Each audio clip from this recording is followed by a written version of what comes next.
след като не ти дава смяна, наистина, в момента. При тебе има ли ниска сума и затова не гледам. 100%. Това на 23, аз даже забравих какви число бях. Вече не го помня.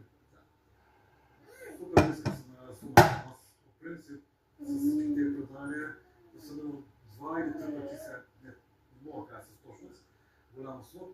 Няколко дена назад има 50 000 и това е. 1500 евро цяло.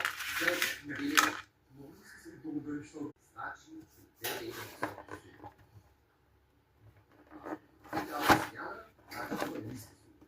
възможно е. Много и Това тега.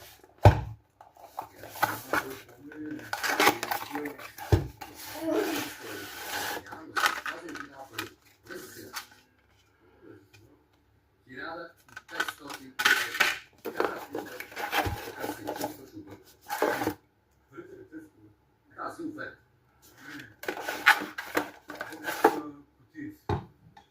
То сега по-объркващо ще става, като намалява.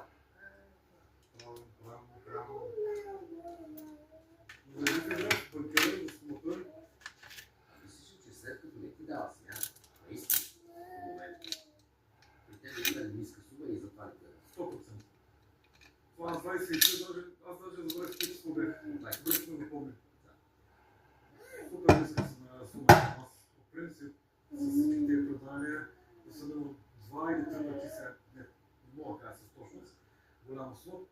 Няколко дена назад има 50 000 и това е. 1500 евро цяло. Не. Или Много да се благодаря, защото значи, че те имат висока сума. Ти дава смяна, значи това е ниска сума. възможно е. Много и тега. Това Много и помня.